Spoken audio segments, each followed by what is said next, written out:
É isso aí, galera. Vamos reagir a mais um vídeo aqui dos canais ESPN. E Palmeiras ficou no empate com São Paulo. Mais uma vez, né? O tabuzinho aí de não vencer o São Paulo.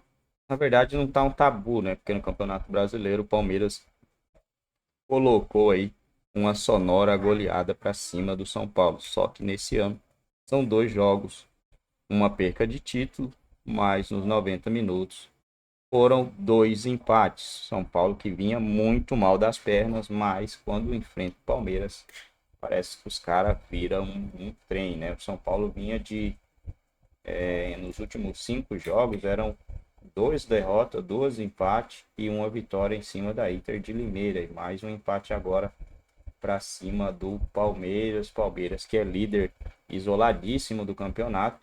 Santos com 25 pontos, Santos com 22, Bragantino com 21 e São Paulo com 27. Vamos ver o que a imprensa tem a falar desse jogo, né, galera? Agora vai começar o mata, o negócio começa a ficar um pouco mais animador. Mata-mata, Copa do Brasil e Comebol Libertadores. E aí entra muito na questão do Abel, né? Muitos palmeirenses reclamando do posicionamento do Endrick, né? Que ele fica um pouco ali afastado. Talvez quando ele joga junto com o Flaco Lopes, ele perde um pouco de protagonismo, ou ele tem dificuldade, tem que brigar espaço com o próprio Flaco Lopes. Né? Estou falando aqui dos convocados, né? Então, o Paulo Maia foi bem, o Murilo foi bem, o Endrick não foi bem, talvez por questões táticas do seu treinador, o posicionamento dele, e o Rafael, num lance capital, não foi bem, né? Então, continua esse embate extremamente equilibrado. Na história do Choque Rei, são 116 vitórias para cada lado. O Birner já tratou, na era Abel, também está equilibrado 7-7. O São Paulo leva vantagem nos mata-matas. E se der a lógica nesse campeonato paulista, né, as coisas acontecerem como a tradição manda, a gente vai ter uma semifinal, Palmeiras e São Paulo. São Paulo deve se classificar talvez com a pior das campanhas, né?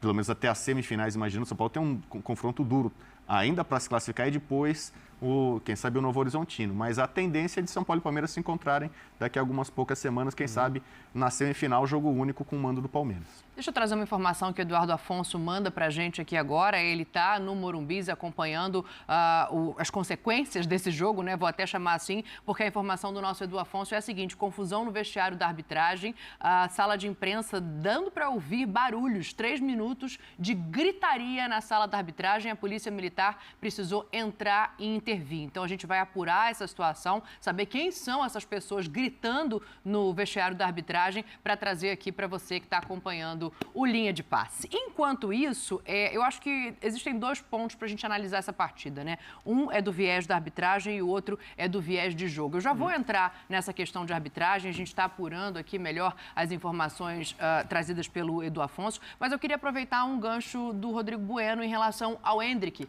porque eu acho que pode ser um ponto para a gente começar a falar desse jogo, assim. O tanto que o não desempenho do Endrick hoje tem a ver com as escolhas do Abel, ou tanto que ele também pode ter a ver com as escolhas do próprio Carpini, quando ele coloca ali um esquema diferente e tenta anular esse jogador, né? Tá todo mundo hoje prestando atenção no Endrick. Quero ouvir vocês sobre isso. Eu acho que tem a ver com o posicionamento do Abel, sim. Eu acho que ele começa muito pelo lado direito. Sim. Né? Ao invés de estar ali mais centralizado, mais perto da área, ele poderia ser mais decisivo. Ele fica muito... tem até um amigo que mandou aqui num grupo, colocou o Endrick, o melhor jogador do Brasil, de ajudante de lateral e tal. Palmeirense reclamando, né? Cornetando o Abel. Mas nos embates assim, pessoais, diretos, ele não foi aquele cara decisivo que a gente esperava. Eu acho que o jogo em si, eu estava fazendo uma relação aqui, Rafael, Murilo, Piquerez, Richard Rios, Endrick, Arboleda, Pablo Maia, Ramos Rodrigues. Não só os brasileiros. Todos selecionáveis. Então a gente espera um nível maior de um jogo com tanta gente aqui que vai para a seleção e etc. E tal. Claro, algumas novidades aqui no Brasil, Rafael, o Pablo Maia, etc. Mas está, né? Está na lista, está convocado. Então é jogador que a gente considera tudo de alto nível. A Arboleda é titular, Equador, enfim, o Ramos é o cara da Colômbia. Bem, só entrou no final. Então, não sei, isso sem contar no Lucas Moura e outros tantos ali que têm qualidade, já foram para a seleção e podem ir novamente e tal. Então, se eu fico imaginando assim, chega um gringo ali, vai lá no Morumbi hoje, Pô, vou ver um jogo aqui, tem 8 caras de seleção, ou 9 ou 10 que já foram e tal. Pô, vou ver um super jogo e isso não aconteceu. Mas voltando ao caso do Endrick, eu acho que tem mais a ver, não com o Carpini, porque um jogador diferenciado como ele vai ser o quê? Marcado, mas pode passar pela marcação, do tanto que ele é diferenciado. Eu acho que o fato dele ficar muito do lado é que também contribuiu para que ele não jogasse tudo que a gente esperava dele. Eu penso um pouquinho diferente do Mauro. Eu até entendo, concordo contigo que a distância da área, obviamente, para o jogador que tem o drible, como ele, dificulta um pouquinho, porque é um jogador que passa pelo primeiro atleta, se ele está na área não podem chegar nele, chega com mais cuidado, facilita o drible, complemento da jogada, mas eu não acho que um treinador tem que armar um time para um jogador especificamente jogar. E eu acabei de citar na abertura a dificuldade do São Paulo na marcação da jogada aérea. Do jeito que o Palmeiras joga, com o Flaco em boa fase no estadual, o Abel não pode, num jogo desse, tirar o Flaco Lopes da equipe. E o Endrick como centroavante... Sai muito bravo o Flaco então, quando substituiu. Não, pode sair durante o jogo, ele não pode não entrar no jogo. Muito bravo. E o Endrick não funcionou quando jogou como centroavante adiantado. Então, para o Endrick poder receber a bola mais perto da área, o Palmeiras só tem um volume de jogo com bola. E a pessoa tem uma marcação bem feita. A marcação do Palmeiras, no primeiro tempo, não me agradou muito, porque o Endrick tinha liberdade para sair, tinha liberdade para se movimentar. O Piquerez vem pela esquerda, ele vem para a direita, os dois podem vir jogar para dentro. O Piquerez tem mais facilidade de chegar à linha de fundo. O Zé Rafael sabe jogar na construção, o Aníbal Moreno sabe jogar também. O Palmeiras tinha que criar um volume de jogo e de posse de bola perto da área do São Paulo, quando o São Paulo, até para não deixar a arquibancada, entre aspas, entrar no campo e jogar junto com o São Paulo de maneira mais intensa. E o Palmeiras não conseguiu. Tanto é que o Palmeiras toma um gol no erro de saída de bola. O Palmeiras tem uma dificuldade de saída de bola ali, porque o São Paulo conseguiu fazer essa marcação um pouco mais bem feita. E para o Endrick jogar nesse sistema, o Flaco tem que sair. Ou você bota o Endrick e o Flaco mais avançados e tira um zagueiro.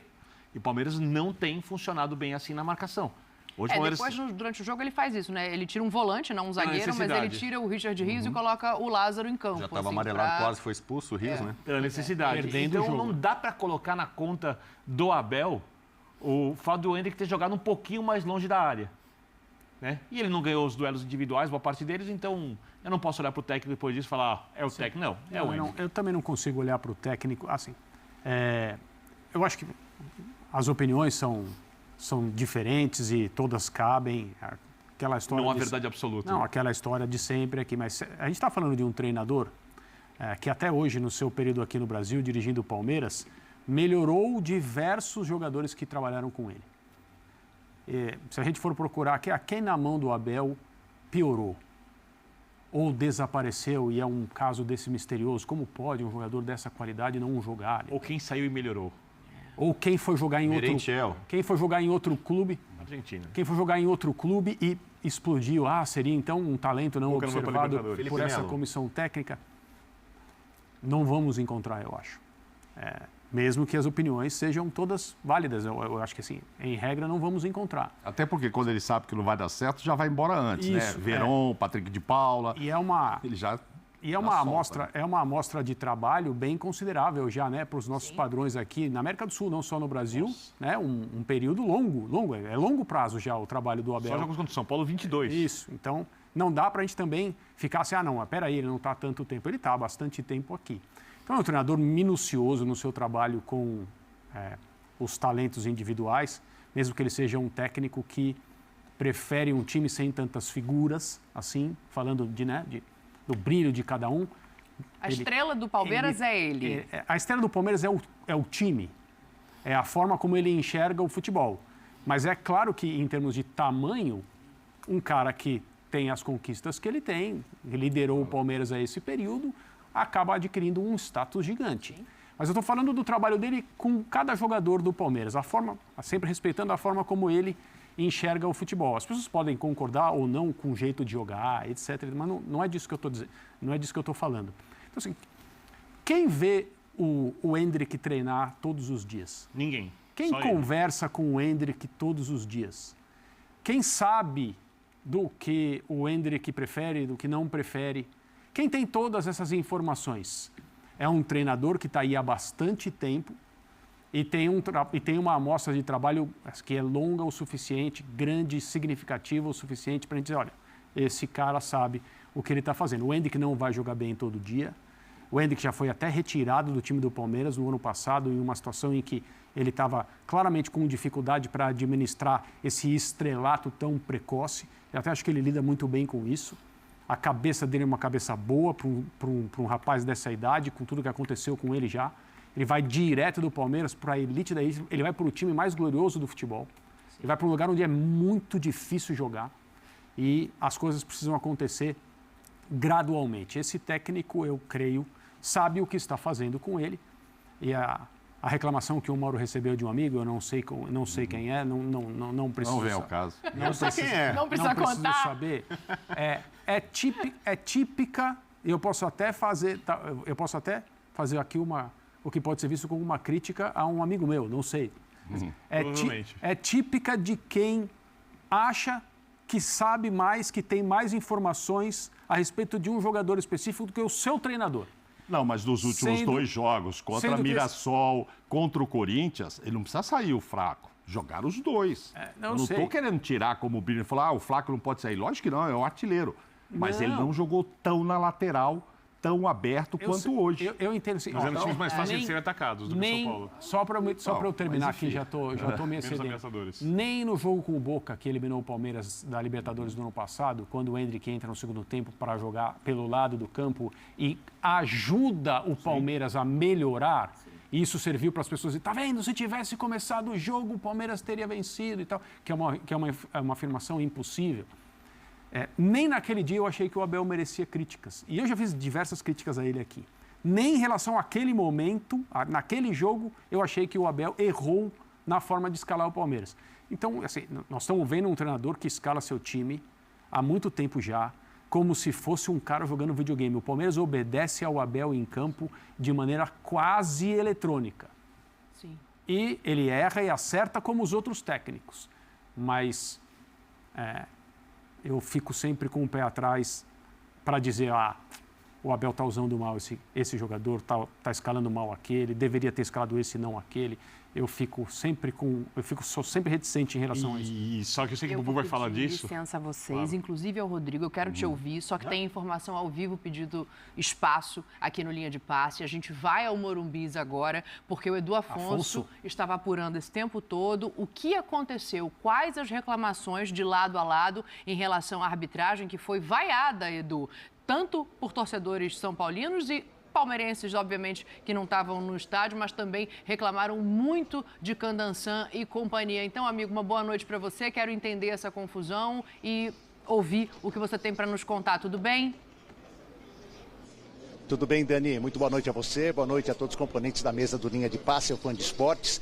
Vou tentar resumir, cheguei aqui no vestiário, nessa parte da zona mista, faltando uns 4, 5 minutos para o término do jogo, como faço sempre. Assim que teve o apito final, esse corredor aqui que eu vou pedir para o Douglas Dourado, nosso cinegrafista, mostrar, ele dá acesso ao vestiário do árbitro. Aquelas 2 portas estavam fechadas, onde tem seguranças agora. E começou um bate-boca ali que dava para escutar perfeitamente aqui, um bate-boca gigante, Dani, durou quase 3 minutos. Policiais militares foram chamados, saíram, entraram nesse setor e assim que acalmou esse bate-boca, a gente percebia que era de membros do São Paulo com a arbitragem, veio aqui o presidente Casares, cerceado também juntamente com o diretor de futebol Carlos Belmonte, e nós temos aí, eu gravei, uma declaração muito forte do presidente Casares com relação à Federação Paulista de Futebol, a arbitragem de hoje, e ao Abel Ferreira, técnico do Palmeiras, que segundo Casares apita as partidas do Palmeiras na competição.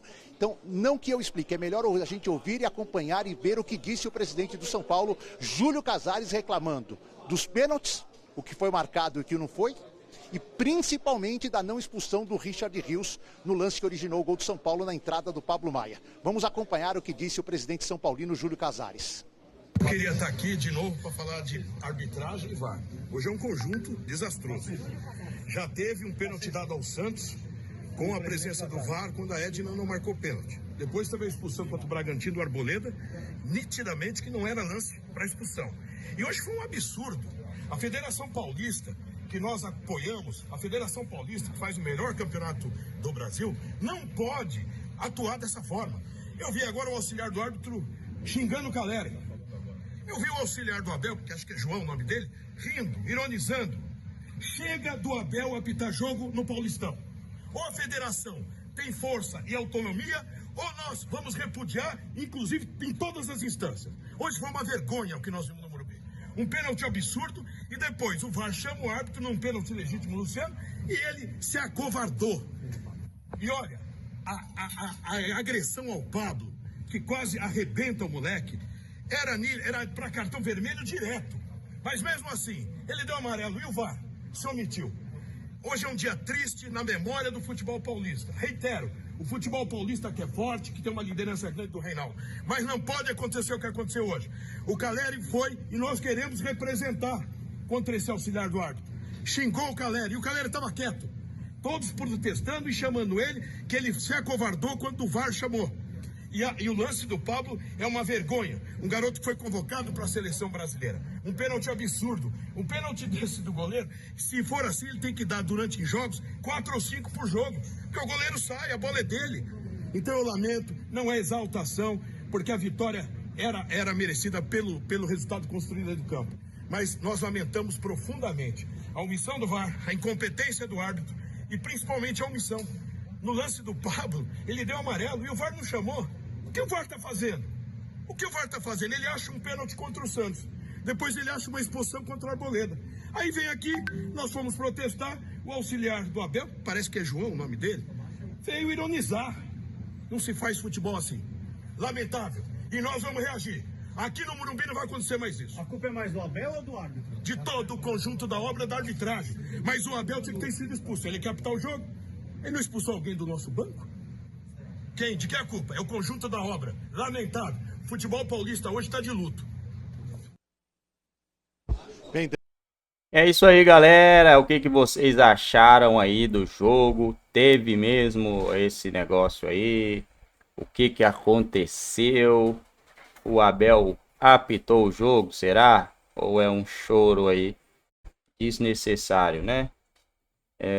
Vamos olhar aqui as estatísticas, né? Gols esperados, 0,5 do São Paulo e 1 gol do Palmeiras. Posse de bola equilibrada, 48 São Paulo, 52 do Palmeiras. Chutes ao alvo, 9 do São Paulo, 8 do Palmeiras. Chutes no alvo, que é o que importa no final das contas, 4 do São Paulo, 2 do Palmeiras, né? O jogo saiu 1-1. Palmeiras fez um gol de pênalti. Vou deixar para vocês aí dizer que se foi pênalti ou não. Mas não é legal ter polêmica nesse tipo de jogo, né? Não é legal e todo jogo tem.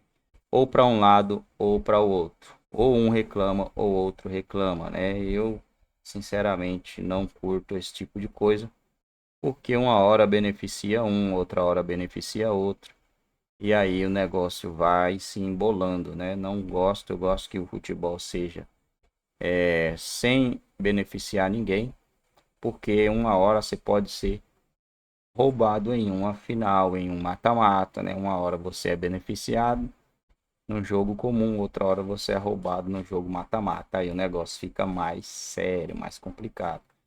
Rodadas do Campeonato Brasileiro já saiu aí. Vou trazer aqui umas 5, 6 para vocês, né? As primeiras. Palmeiras enfrenta o Vitória fora de casa no dia 13. Dia 17 no Allianz Parque. Palmeiras e Inter. Dia 20/4, terceira rodada no Allianz Parque, Palmeiras e Flamengo.